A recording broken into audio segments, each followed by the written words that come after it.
Another day, another dollar. Thank the Lord for another 24. God, I knew that was you. Just getting back to the crib, late night grind. Just finished up at the gym. And I just finished up grocery shopping, getting my meal preps and stuff ready for the upcoming week. Quick video though. I posted a video talking about the importance of correctional officers and anybody that works in law enforcement taking your fitness and your health serious. You know what I'm saying? Just for the simple fact that the job is so unpredictable, you know, working inside of a prison or a jail, and the inmates work out every day, you know. So you have to be on top of your physical regimen. You know, you're running, you're working out, your calisthenics, you're lifting weights, your diet. That's all important, you know, because you don't want to get in a situation, right, where you have some beef or some words with an inmate and one thing leads to another and things escalate. Now you got this inmate coming at you. Now he done pushed you down, he on top of you, but because you're not in shape, you know, you're not working out, you don't take your diet seriously, you're not strong enough to fend him off or get him off of you and get to your radio and call for help, you know. Like I mentioned in the video a few days ago, the inmates work out every day. They working out every day like it's a religion. You know, I can relate to the inmates when it comes to the fitness thing. You know, I've been working out for 22 years now. I'm a former college athlete. I started lifting weights when I was 13 for football. You know what I'm saying? So I take the working out seriously anyway. It's like a lifestyle for me, you know. But getting right into the video, I want to touch more in detail on the type of training and the type of things you should be including in your program that'll be job specific. You know what I'm saying? The type of training I do, the type of things that'll correlate and translate and help you out in the job. You know, when push comes to shove and you get into altercations, you know, emergencies, inmate fights, you got to break up, staff assault, inmate coming at you, trying to, you know, punch on you. He got a knife in his hand. Things like that. You know, the most important thing I feel, you know, before we even get into the weights is I feel like you have to take your flexibility and your mobility training seriously, you know. And I say that just because, especially when you work in corrections, we do a lot of sitting, you know. A lot of sitting is done in corrections, you know. Most of the time you're on the unit with the inmates and you're sitting in the office, you know, and you're just observing, you know. That's what majority of the shift comprises of. So if you're sitting constantly, what starts to happen is over time, if you're not stretching, working on your mobility, doing things like that, you start to get tight. Your muscles start to tight. Your hips start to get tight. Your lower back, things start to get tight. That's why you start having lower back pain, feet hurting, stuff, your calves get tight, your quads get, your hamstrings start to get excessively tight. When things get tight in your body, they start to pull on other stuff. You know, imagine your hamstring, it starts to get tight, so it's pulling down. What's it pulling on? It's pulling on your lower back. So you have to emphasize flexibility training. You know, I work on stretching before I go to the gym. You know, before you go in for your shift, you could do some little stretches, you know, stretch your hamstrings out. You know, work with your upper body mobility, things like that, you know. All the stuff we used to do when we were in middle school, physical education class. If you have a workout, fitness background, or you play sports, all the stuff you used to do, you know, before you start working out or before we start playing in the game, what do? We have to warm up and we have to stretch, you know. So a big thing in my program that I do as far as my training regimen, you know, usually before I start working out, I do some type of stretching. You know, say for instance, today I did chest. You know, I take a band, you know, before I even start bench pressing or anything, and I'm doing this. Look, I'm stretching out everything. I'm going over my shoulders, working my shoulder range of motion, things like that. I may take, like it's a broom. We have a broom handle at my gym. I may take it and put it on my back like I'm squatting, and I'll twist. Work on my trunk mobility, all that. Work on your hips, you know, things like this. You know, I do this for my hips. Work on your hip mobility. That's dynamic stretching right there, you know. I do foam roll. I do a lot of foam rolling, especially after I work out. The foam roll, if you have a foam roller at your gym, if you don't, you can get a foam roller at Walmart or off of Amazon for probably $20. You know, and you can lay on it and you can foam roll your back, your upper back. It'll help with stiffness, help you recover faster from your workouts, help loosen you up. You know, when you sitting constantly, you hunched over, your upper muscles, your neck, and all that starts to get tight as well. So foam rolling will help with that. You know, the type of stretches I feel like are most important as far as that'll translate the most to the job are stretching out your hamstrings, stretching out your hips, you know, like I said, upper body, having that mobility, you know, and it's only, like I said, it's only going to help you in the job due to the fact that if you get into an altercation with an inmate, you know, and working in prison and corrections, things happen fast. You know, an inmate you may be escorting an inmate at the hallway and he turn on you suddenly. You know, you have to be able to react. You know, you have to be able to move, things like that. You know, so if you work on your flexibility, it'll cut down on your chances of getting injured. You know, that was a big thing when I played sports. We always worked on our flexibility. You know, we worked on mobility training, dynamic warm-up. You know, a dynamic warm-up is things like if you ever watch a track event, you know, you see the people that's running the 100-meter dash, they jumping up like this, you know. They doing stuff like that. That's a dynamic. That's what dynamic warming up or dynamic stretching is. You know, when I just did this right here for your hips, you know, that's dynamic. Let me scoot up a little bit. That's dynamic warm up. Things like that. You know, you just want to work on your flexibility. Like I said, you get tight over time.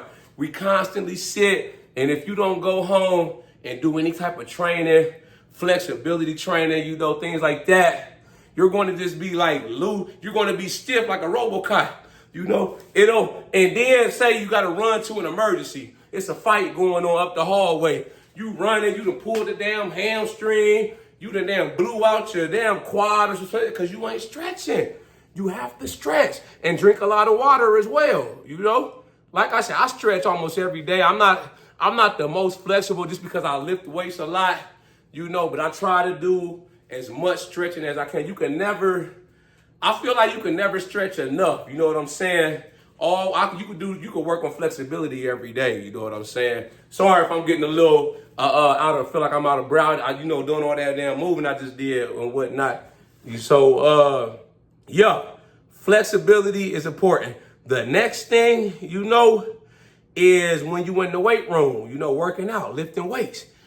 You want to train to be as strong as possible.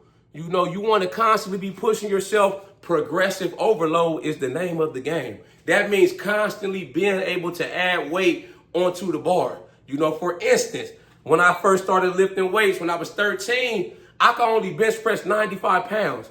Fast forward 22 years, I bench pressed 450 pounds last year, you know, at the gym. So there you see that constant progression, constantly adding on weight. You know, the best thing to do, you know, is go in there. How you figure out your max is, what your 1 rep max is. You go in there, get you a good spotter, and you see what you could do. Let's say you bench 225, boom, and go up easy. Keep going up in increments of like 10 or 20 pounds. Put on 245, that go up easy. Boom, put it back. Put on 275. You get it, you struggling a little bit, but you get it up, boom, okay. Put on let's say 285. You try 285, boom, you get it halfway, but you can't get past that sticking point. That's your max right there. So now what you want to do, you want to stay there. You could do different types of programs. There's so many programs. I don't have enough time in this video to go over it. There's so many different programs.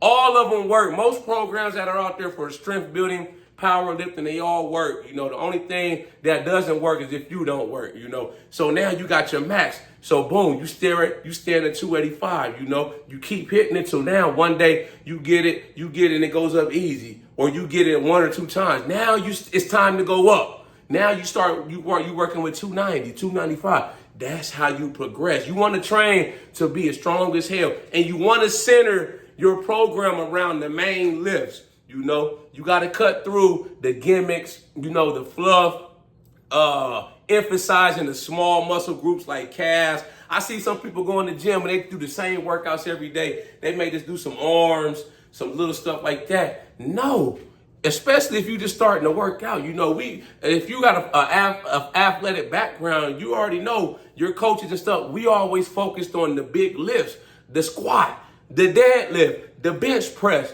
the military press, the barbell rows, things like that. Those are the big lifts you want to structure your whole program around, And then, if you just beginning or you starting out, you structure your program around that. As you start getting stronger and you start getting advanced, then you can start doing the specialized stuff, like working on your arms, shoulder lat raises, things like that. But the big lifts are what's going to pack on the most muscle and the most strength and the most power as quickly as possible. If you focus on them, you're going to be a powerhouse. You know what I'm saying? The next thing I want to emphasize is work on your grip strength. And that's important working in corrections or even working in law enforcement, because you have to think. If your grip strength, say an inmate coming at you with a knife and you were able to block it a little bit. Now you may have grabbed his hand.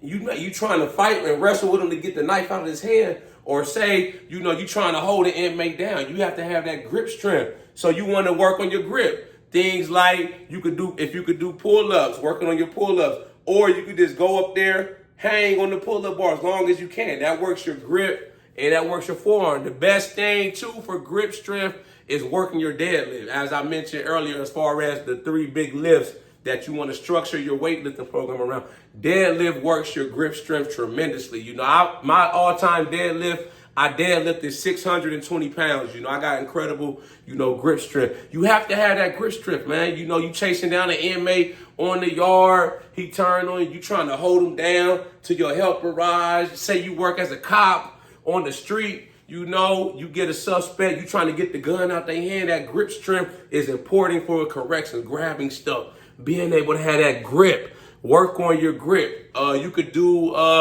they have different little devices you could do. You could get fat grips, it makes the bar thicker. So when you squatting or deadlifting, the bar is thicker, so your hands, it's a wider circumference, so it's harder to grip. That works your grip strength, things like that. The next thing, and I'm gonna close the video up with this, is it's important. I can't stress how important it is to work on your speed and conditioning. When I say speed and conditioning, you're running, you're sprinting, things like that. Like I said, you may have to chase an inmate down, or you got one of your coworkers inside the prison getting stabbed up. Boom, inmate hitting him. Boom. He may have been able to get to his walkie-talkie and hit his panic alarm, controlled and radio order the walkie-talkies, all available radio unit staff needs assistance on such and such unit. You way back here, you trying to book it, get there as fast as you can. Boom, boom, boom, boom. That's why it's important to work on your speed. What's the best thing to work on your speed? Go to the track. Hit some sprints. It's nice outside, summertime coming. I haven't went yet, but I'm gonna start going to the little soccer field at the park by my house. And I like to go out there. I'll do football drills, cone drills, ladder drills, and I just sprint. I may sprint from sideline to sideline, as fast as I can. Things I may do like 10 sprints, 5 sprints, depending on how I'm feeling. But sprinting is one of the best things. And sprinting is great, for getting your body in tremendous shape. The fat will drop off. You'll get lean. If you can't sprint, due to injuries or older age, I don't even want to say that, because working in corrections, you have to be physically fit anyways, otherwise you wouldn't make it that far. You won't probably make it past the Correctional Officer Training Academy. If you have injuries or things that prevent you from being able to do obstacle course. One of the components of the academy is I remember when I worked at the state academy, we had to do a lot of PT every morning. I think we jogged like maybe 2 miles. When I went down to the feds for the Bureau of Prisons Academy in Glencoe, Georgia, I think we had to jog around the track 1 or 2 times in like 3 minutes, and we had to handcuff somebody. So, I made a video about that too as well, as far as going down to the academy. If you about to get into correction, or you got your start day, you got hired on, and you about to go to the academy, and you haven't been working out like you need to, or you aren't prepared, you need to start now. They're going to tell you when you go. Usually, most agencies, you work a few months, and then they send you to the academy. So you got a little time. Go on, start hitting the track. working on your sprinting, things like that. What I do for my cardio here, most of the time, I just incline power walk on the treadmill after I get done lifting weights. I just set the treadmill up about 10 or 11. I set the speed around maybe 2.8 or 3 miles per hour, and I power walk. I got a nice pace. I'm kind of walking like y'all. If y'all ever watched WWF wrestling, you remember when Stone Cold used to walk out real fast, swagger, and he get in the ring, start Stone Cold stunnering everybody, stuff like that. So I get a nice little pace, and I go anywhere from 30 minutes to 45 minutes, sometimes an hour. I usually taper it down as I start to get leaner. When I start my cut, I usually do 45 minutes to an hour after I work out, lift weights, and then I start tapering the time I spend on the treadmill as I start to get leaner and the results start to come in. So conditioning, calisthenics are great. The basics are the best too. Don't sleep, on the things that we used to do when we were kids, things we've been doing all our life. Some of my favorite cardio when I do my home workouts at the crib, the good old fashioned jumping jacks. You can never jump. You don't need no equipment. I do jumping jacks. Burpees. I'm not gonna get down there, but I do burpees. I got the burpees off of the inmates. When I first started working in the feds, I used to see the inmates doing the burpees. So I started implementing it in my training. You could do high knee run in place. Like we play football. This is great cardio right here. Just run in place. Keep them knees up. If you ever play football, remember the coach, keep them knees up. Or you could do up, down. I'll be playing around, just having fun with it. You know what I'm saying?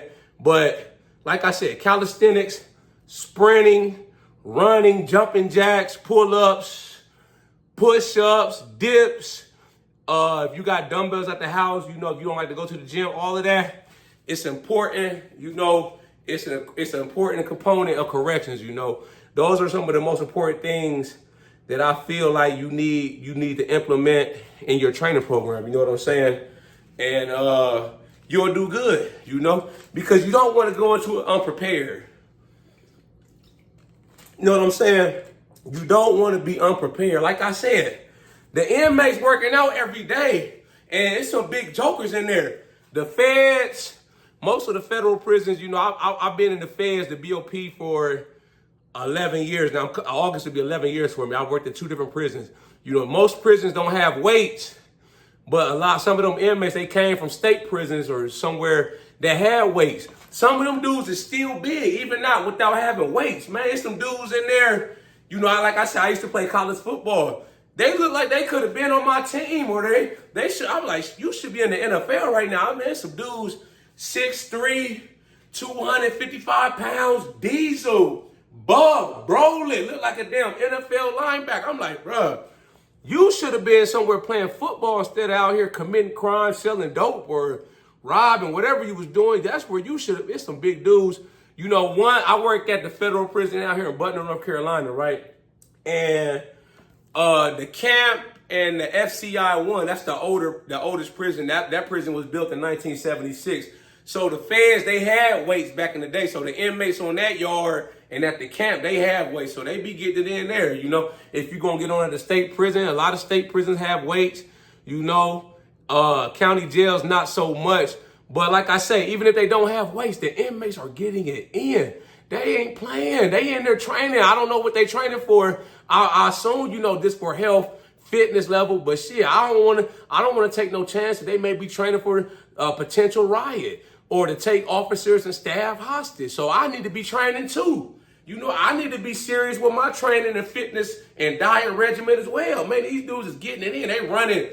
Man, I talk to some of them when they come back from the rec yard. I'm like, oh man, I just ran 8 miles. I'm like, 8 miles? I was never a distance runner. When I ran track, I always did like the short, the sprints, like the 100 meter, 200 to 400 meter dash. But they just be jogging, doing burpees, man, coming up, pull-ups, dips. Man, they is on it, man. So us as correctional officers and law enforcement, we need to be on it too. That's why I'm making this video, because I can't emphasize enough. It's not only about, the health, the fitness, and taking care of yourself. You have to be prepared for the rigors of the job. What could potentially happen behind that wall? So take everything I'm saying seriously, man. It's important. It's an important component of the job. Working in corrections, or law enforcement, man. I'm not just doing this video for my health, man. This could potentially save your life, man. You got an inmate on top of you, swinging on you, trying to put a knife and slit your throat, man. If you strong enough, you may just be able to get him off of you,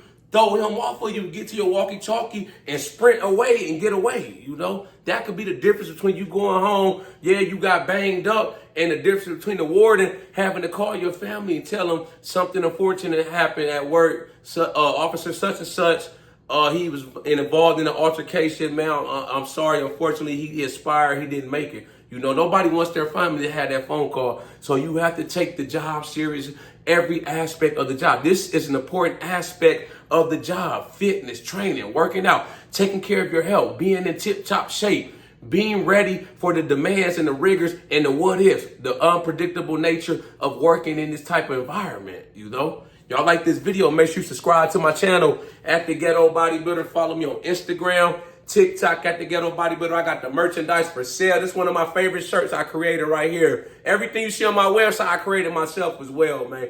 This is high off a pre-workout powder. That's one of my favorite shirts, man. I got all available in all sizes, all colors, Check out my website, But yeah, like I was saying, man, those are some of the important things you should be implementing in your physical training program, I feel like those things translate directly to the job and the most important aspects of the job when it comes to the physicality and the physical demands of the job. Y'all got any comments, questions, or concerns? Any ideas for future videos? Drop a comment. I'll be sure to get back with you as soon as I can. Y'all know how we coming. Let's get motivated.